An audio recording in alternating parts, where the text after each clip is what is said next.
නගර සෝබනියන් ළඟට ධනෙ දීලා යන්න එක රැයක් ගත කරන්න කහවණු 110 ගෙවන්න ඕන. නමුත් තමන්ගේ කසාද බඳිනවා. බැඳලා තමන්ගේ නෝනා එක්ක යා හැමදාම පවුල් කනවා. පවුල් කාලේ ඊකිට හරියට කණ්ඩවත් දෙන්නේ නැත්තම්. ඒක හිත සතුටු වෙන විදිහට අඳින්න පළඳින්න දෙන්නේ නැත්තම්. චේන් එකක් මොද්දක් කරාඹුවක්වත් ඒකිට ගෙනත් දීලා නැත්තම්. ඒක පව් සිද්ධ වෙනවා.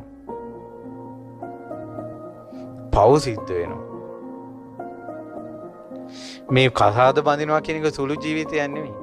ඒකිටත් හරියට කණ්ඩ බොණ්ඩ අඳින්න දීලත් නැතුව ඒකාසේ මෙහි ඇවිල්ලා වෙන එකෙක් එක මැසේජ් කරපන් තවත් පව්. පොලි. පව් පොලි. මේක ලේසි නෑ. ඇයි වැරදි කාමසේවනය කියන එක? ඒ කියන්නේ බාහිර කාන්තාවක් එක්ක කායික වැසිරෙනවා කියන එක නිරේගාමී අකුසලයන්. ඒතර කසාද බැන්දට පස්සේ එයා නිරේ උපදින්නේ නෑ. එයා තමන්ගේ බිරිඳ. ඒ ඉපදෙන්නේ නැති වෙන්න නම් වන්දි ගෙවන්න ඕන ඇයට. වන්දි ගෙවන්නේ කොහොමද?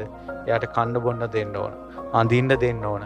එයාව නඩත්තු කරන්න ඕන. එයාගේ ලස්සන අපි පැහැරගත්තා නම් ඒ කෙල්ල ආභරණ වලින් හරි අපි ලස්සන කරන්න ඕන. ගිහි ජීවිතේ ගත කරන අයද කියන්නේ. වෙන කෙල්ලෙක් ඇසුරු නොකර ඉන්න ඕන. ඒක තමයි අර වන්දිය ගෙවිල්ල. තමන්ගේ නෝනාට වන්දි ගෙවන්න ඕන ඇව පරිහරණය කළාට. වෙන කෙල්ලෙක් ඇසුරු කරන්නේ නැතුව.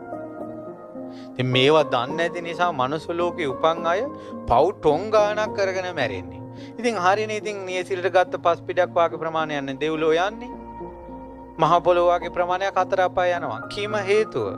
හේතුව තමයි ඔය වගේ දේවල්වත් මේ පෞල් ජීවිතේ ගත කරන විදිහෙන් දිව්‍ය ලෝකේ අපාය තීරණය වෙනවා කියලා දන්නේ නැහැ. ලේසි නෑ දුවේ පුතේ මේ පින්වතුනි. මේක ලේසි නෑ. පෞල් ජීවිත ගත කරනවා කියන එක ලේසි නෑ.